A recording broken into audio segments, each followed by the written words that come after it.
Hello fellow compounders. I'm sure you have seen videos on where to invest $1,000, $10,000, and $100,000. In fact, I have done a couple of them. However, have you asked yourself how these investments fit your financial goals? In this video, I'll suggest a framework to structure your investment plan and define an investment strategy. This is the framework that I use. I will also show example plans for two types of investors. One, the defensive investors, and two, the enterprising investor. And I will provide an investment plan and strategy for each of them. Welcome to the Always Be Compounding Club, where we share ideas on how to build, grow, and enjoy wealth. I'm your host, Chen. I'm a full-time investor, entrepreneur, financial book author, Wharton MBA, and CFA charter holder. Welcome aboard. So let's get started. The framework is defined in 4 sections: goals, objectives, strategies, and tactics. So let's define these sections. 1. A goal is a broad primary outcome. 2. A strategy is the approach that you take to achieve that goal. 3. An objective is a measurable step you take to achieve the strategy. And 4. A tactic is a tool that you use in pursuing an objective associated with the strategy. We'll apply this framework to the investment plans of two types of investors. 1. The defensive or passive investor.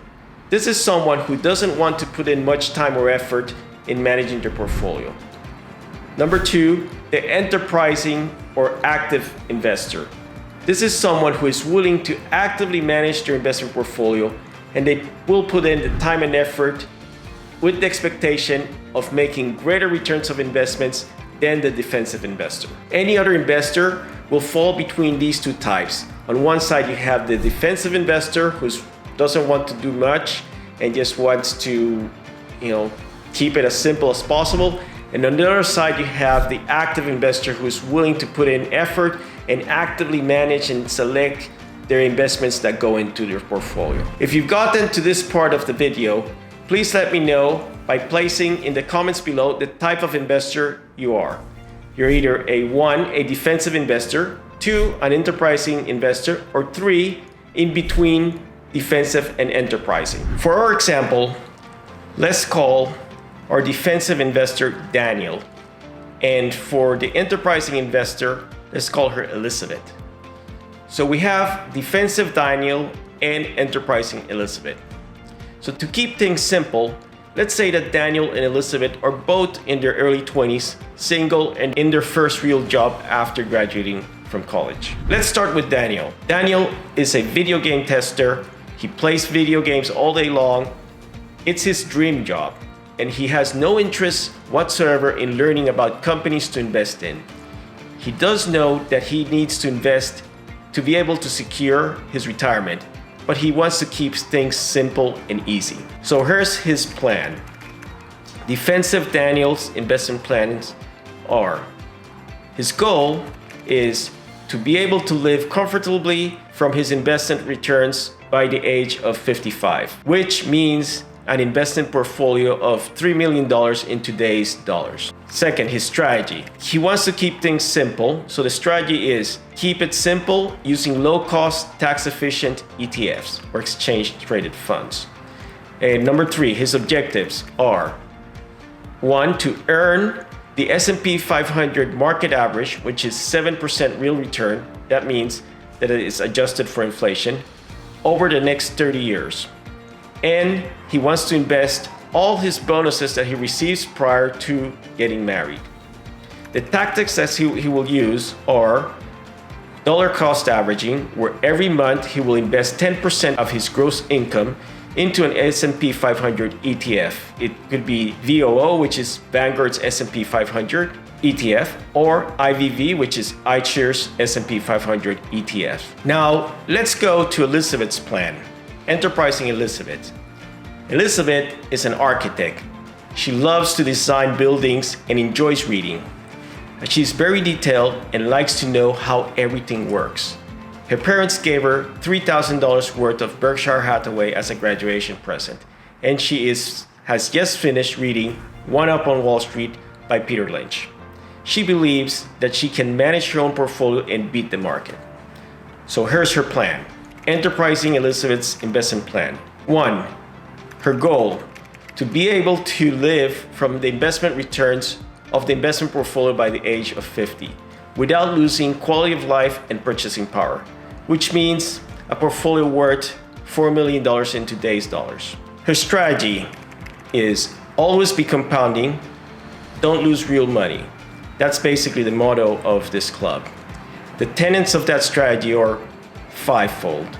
Number 1, own a set of businesses that you understand. 2, that have long-term competitive advantages. 3, and are led by honest and competent people. 4, that can be bought at a reasonable price. And 5, all this while maintaining a rational, risk-adjusted, and tax-efficient portfolio. Her objectives are to have $1 million in invested assets by the age of 36, have a diversified portfolio earning at least 10% real return, that is 10% plus inflation, and 3, to maximize the use of her retirement accounts, 401ks and IRAs. The tactics that she would use are 1, dollar cost averaging, where she deposits monthly at least 10% of her gross income pre-tax into investment accounts.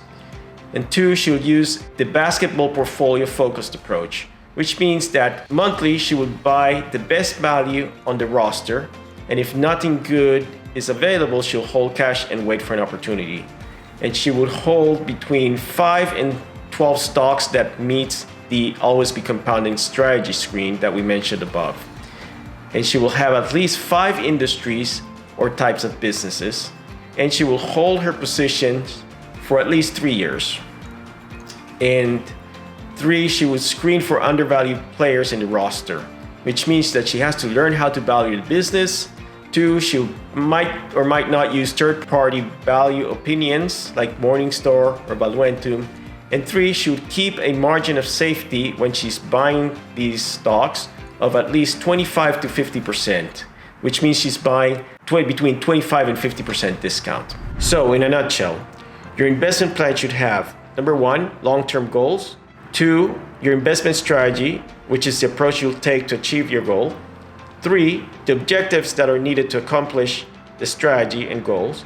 And 4, the tactics you'll use to implement the strategy and achieve your objectives. If you think the example plans of Daniel and Elizabeth were helpful and you would like to learn more detail, subscribe to my channel, smash the like button, and let me know in the comments below what would you like to know more about, and I'll do my best to make a video about the topic to help you along your investment journey. In my next video, I'll be reviewing where I would invest $100,000 and how to use the basketball portfolio approach. Thank you for watching. Remember to always be compounding. Take care. So long.